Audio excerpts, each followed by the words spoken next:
Welcome to SVG-TV News for Tuesday, April 19th, 2016. I am Jennifer Richardson with the details. Disgruntled workers at the St. Vincent Shipyard Limited, formerly known as the Otterley Hall Shipyard and Marina, are expressing their dissatisfaction with the issues surrounding their working conditions and terms of their collective bargaining agreement, which they claim management has repeatedly ignored.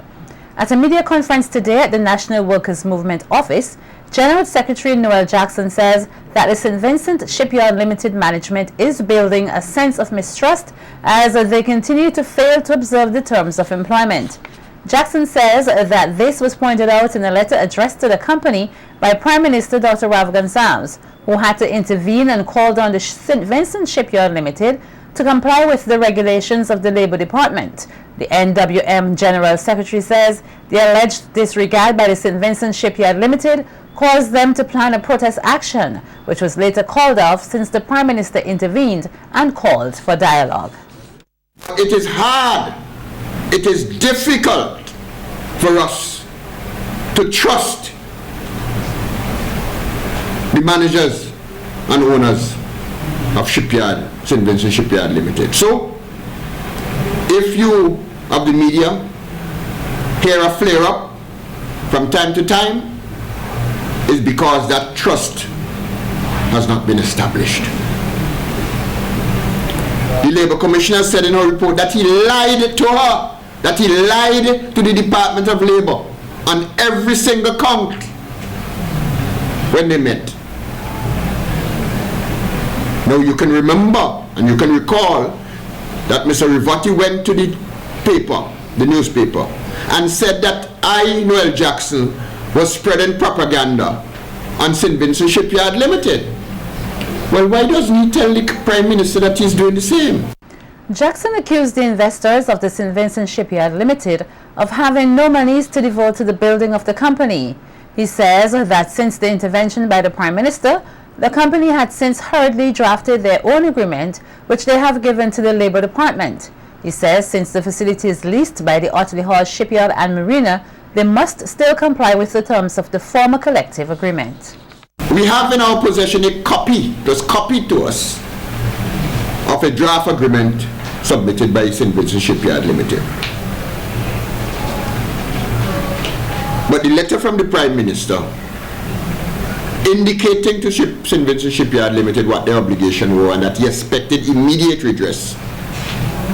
We met on Saturday last and agreed to renovate our actions. As you can see behind you, we had already started accumulating cardboard for placards. In fact, we were supposed to meet Saturday to start cutting them and writing them up. But we received that letter on, I think it's Friday. We got a copy of the letter from the Prime Minister, and then we met, we increased the numbers that were supposed to come here, and we had a meeting and agreed that we would renovate our actions, giving the situation a chance for dialogue. Jackson also called for the reinstatement of Andre Brown, whom he said was contemptuously terminated by the management of the St. Vincent Shipyard Limited. Jackson threatened protest action by next week if Brown is not reinstated by this week. If not, then next week is going to see us organizing to take industrial action. Because we are of the opinion that Mr. Brown was contemptuously terminated without cause. The guise is that they're making the position of strategic manager redundant. But they made him strategic manager when they just came because it was convenient to use him as a local person. Now that they get the feet on the ground and they have a barrage of advisors who get a little thing on the side and so on, they no longer need Mr. Brown. And they're brought in expatriates and placing them in managerial positions who are not as qualified and knowledgeable as Mr. Brown. In keeping with its constitutional obligation to ensure the proper well-being and development of its members, the St. Vincent and the Grenadines Teachers Union SVG-TU has appointed a new Industrial Relations and Research Officer in the person of Otto Sam, a former president of the union. At a media conference today, current president of the union, Oswald Robinson, says the appointment of Sam is one of significance, as it is the first time that a past president is obtaining the post. Robinson says he has full confidence in Sam, as he is a strong man of God and has had prior experience in mediation, along with tackling issues faced by teachers, having dealt with the reclassification of teachers in the past. 2-year contract, which would run up to 2018. If the executive feels that the contract should be renewed, that will be done. Brother Otto Sam is no stranger, so the business of industrial relations officer is well within his experience, his interests, and all the other expertise which he brings to the table. This brother was ready to serve, to volunteer, and this tells you of his commitment, his loyalty to the St. Vincent and Grenadines Teachers Union and to the teaching profession. Outlining some of the responsibilities to be taken up by the newly appointed officer during his 2-year term, Robinson says Sam will be heavily involved in communications with teachers across SVG, documenting their conditions, grievances and opinions, as well as seeking training opportunities and the proper implementation of the collective agreement. The collective agreement is a document that Brother Otto Sam would be like a watchdog. He has to monitor its implementation. So this responsibility is very important. He has been doing that when he was president, and even when he was off the job, the matters that he had in court were directly related to the collective agreement. The issue of training programs is one that is part of his job description. Training programs of the Teachers Union, he has that responsibility to coordinate. Representation on behalf of the Teachers Union to the Ministry of Education in relation to matters concerning grievances, going out to the schools, interacting with the teachers, and getting very vital information which will assist the Teachers Union in its long and short-term planning. Described as a dedicated individual with the willingness to serve, the new Industrial Relations Officer of the SVG-TU, Otto Sam, expressed his gratitude to the union for having seen enough potential in him to fill the position, noting that he is always ready to serve his fellow teachers as he has done in the past. I am grateful to God for this moment, that you give thanks that he has used teachers union as his hands extended. So we give thanks. This opportunity to serve, it's something that I look forward to. I am excited to serve teachers and to continue to serve teachers and the education system on a whole. I am ready. I believe that the prospects are bright, and I will endeavor to give of my best in terms of serving. Professionals in the health and the environment sector must fall in line with changes and embrace the new technologies used for vector control. Speaking at the commencement of a 4-day regional workshop earlier today on risk communication, vector control and spatial analysis training, Permanent Secretary in the Ministry of Health, Wellness and the Environment, Louis Deschong, says it is important that the focus be placed on vector control remains one which is constantly evolving to effectively and efficiently cope with the environmental changes, as well as to address the threat of mosquitoes and their associated viruses. The workshop is organized by the Ministry of Health, Wellness and the Environment the Pan American Health Organization (PAHO) and the World Health Organization (the WHO) to give support to countries in risk communication methodologies and their implementation of the use of global positioning system devices to enhance hotspot detection and targeted vector control. Deschong says the region must become proactive in its approaches in the fight against vectors and vector-borne viruses in order to ensure public safety. Capacity building is therefore undoubtedly necessary and integral to the process, which must be designed to bridge the gap between the primary vector control systems and the new technologies. Vector control, ladies and gentlemen, is embedded in the core control mechanism, which includes physical, biological, and chemical control, along with environmental management. These mechanisms are, however, fundamental in an ever-changing environment in which the world is considered a global village. There is therefore an enormous need for us to synchronize vector control within the region. The PS further notes that being able to integrate spatial analysis and vector control approach will allow easier analysis and interpretation of data, which provides a scientific base upon which informed decisions are made. Risk communication is a concept that has been with us for quite a while. It's one which plays an important role in both the health and environment sectors. In a technologically advanced world, one has to be cognizant of the fact that information is at everybody's fingertips. While this can be considered a good thing, mismanagement and careless sharing of information both have the ability to create chaos.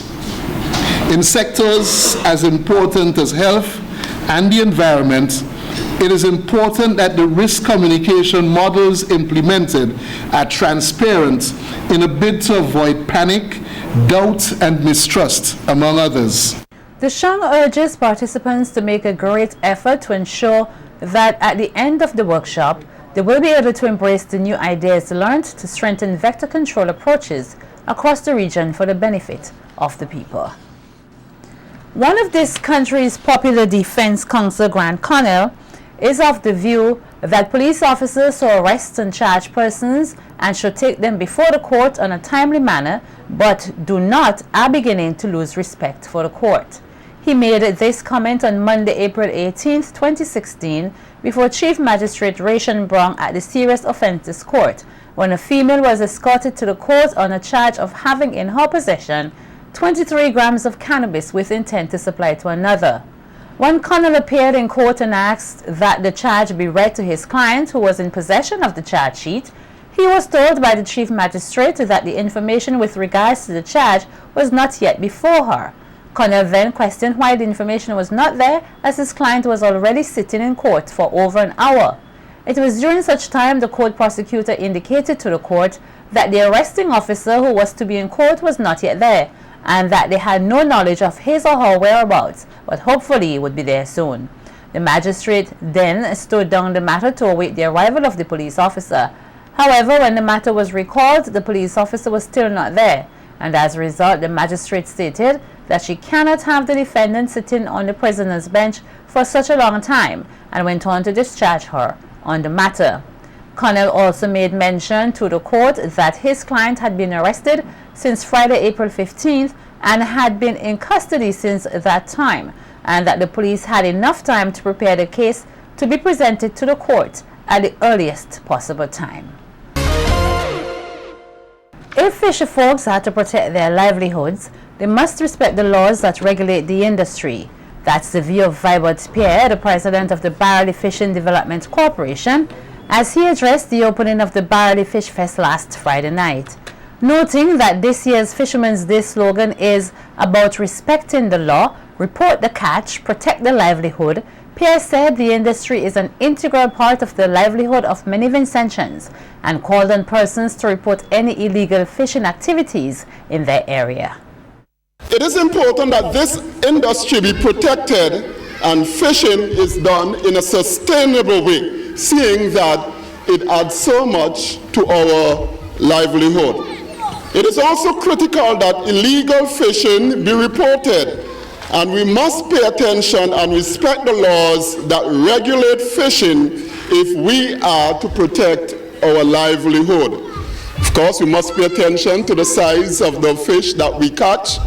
We realize we cannot use all the baby ones, because if that is done, it means that we're going to have a problem in the future. So we must pay attention to that. When we see people are fishing illegally, then we need to report it, because we want to ensure here in Barley that fishing remains a viable economic activity for our people. Permanent Secretary in the Ministry of Agriculture and Fisheries, Raymond Ryan, says international organizations estimate that up to $23 billion is lost annually due to illegal fishing, with losses in gross national product and government revenues payable from taxes, licenses, and fees. Ryan says the Ministry of Agriculture and Fisheries will be implementing legislative and administrative measures to curb illegal fishing, as it not only brings economic hardships on the government and stakeholders, but also on the ecosystem.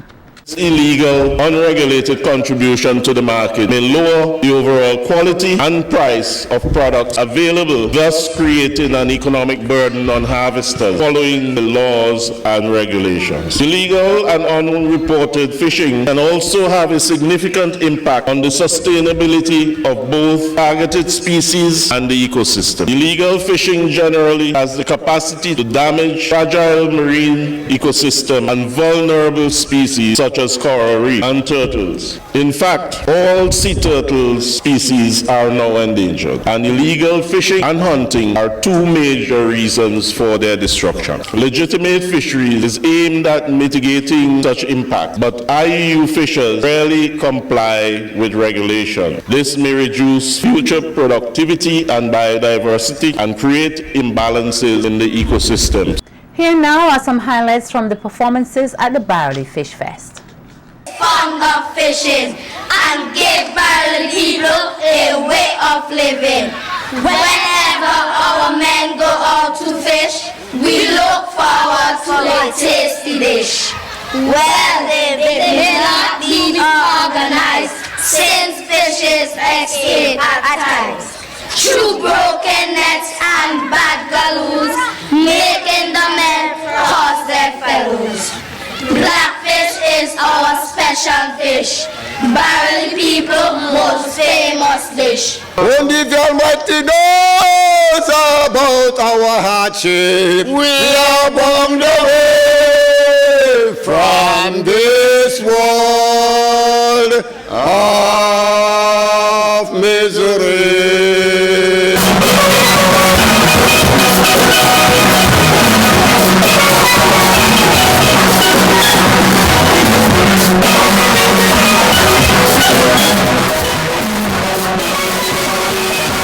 SVGTV News also caught up with a few of the persons attending the Fish Fest who shared their thoughts on the event. Yeah, this is Shaba. First time coming to the fish fest, and right now I enjoy it. I love to sit. I'm really enjoying it. The place is really nice and really beautiful right now. Well, I eat some blackfish and I enjoy it. Right now I'm going to eat some blackfish and bake just now again. I love it. Nice experience, so who never seen it before. Well, it's a kind of good. I mean, it's a long time they have them thing down here. So, we're glad for that. Blackfish is one of the most nutritious food that you can dove blackfish, you can stew blackfish. The crisps is very healthy, you can sauce the skin of it. The crisps is very nutritious. I'm appealing to all Vincentians to stop eating chicken and let's go back to our local, which is blackfish. And Vincentians need to be educated on water safety, whether or not they're good swimmers. That's the view of medical Dr. Wayne Murray. Speaking on Sunday's Hit Stock program, according to Dr. Murray, a good swimmer may put himself or herself in risky situations in the ocean, thinking they're okay, and sometimes it can end fatally. He said being educated on water safety will help persons make wiser choices and adhere to beach restrictions. Education is a really big thing. I've known of extremely good swimmers who drown, but of course, when you encourage or you train more persons to swim, you almost automatically encourage more people to be adventurous. So education along with swimming is very important. Some persons think, I can swim so I can jump into anywhere. Well, not necessarily if the tide is all right. Yes, I think we should have significantly more persons swimming, and at a very young age. But I think one of the big problems is that people just simply make bad decisions. I mean, when we look at all the drownings that took place in St. Vincent, they're bad decisions. And I think, and that is something which we need to actually look at. And I think that, so I think accessibility to places to swim, which is suitable for swimming, is actually very good. So therefore, there need to be a lot of work reference to what people believe they can do on those beaches and what they are allowed to do on those beaches. Dr. Murray also advised persons on how to care for an unconscious person due to water complications, noting that CPR should be immediate reactions as the person may have limited time to survive due to the water trapped in his or her lungs. He also spoke on the issue of dry drowning, mostly affecting children, where a person can drown in his or her sleep because of a significant amount of water in their lungs from earlier water complications. He says a person with such condition must seek medical attention immediately. It's very important person to understand. If someone is in an incident with reference to near drowning, now picking them up and throwing them in the back of a jeep or minibus that can drive as fast as ever does not help. Resuscitation must take place at the scene. And even though if you're bad at doing CPR, it's better than put them in a car and drive them 10 minutes away. The next thing is what we call dry drowning, something people tend to not realize happens. This is a situation where it typically happens to a youngster, goes off to the beach or pool, and they horse around, and there may be an incident where they were submerged for a while, and of course what is normally done, they're simply told, okay, stay away from the water, and they're sent home. They go to sleep and they don't wake up the next day. It's called dry drowning because that person, after having a near drowning incident, still has a lot of water within their lungs, but when you sleep at night, your respiration drops, and therefore they drown in their bed, dry drowning. In commemoration of the 206th anniversary of the first steps towards the independence of the Bolivarian Republic of Venezuela, a flag-raising ceremony took place here today at the Venezuelan Embassy. At the ceremony, the solidarity and friendship between Venezuela and SVG were highlighted, as well as reflection on the various projects undertaken here by the Venezuelan government. Deputy Prime Minister Sir Louis Straker expressed gratitude to Venezuela on behalf of the government and people of St. Vincent and the Grenadines. He stated his wishes for a very long-lasting relationship as the two nations continue to work together. Venezuela and St. Vincent are joined together by the Caribbean Sea, and there is a lot of that joins us together. We have the same philosophy, social democratic philosophy, seeking to build our people up and those who are poor to take out of poverty. And we want to show complete solidarity with the government and people of the Bolivarian Republic of Venezuela. We thank Venezuela very much for what they have done for us, what they continue to do for us, and may our friendship grow from strength to strength as we continue on this journey.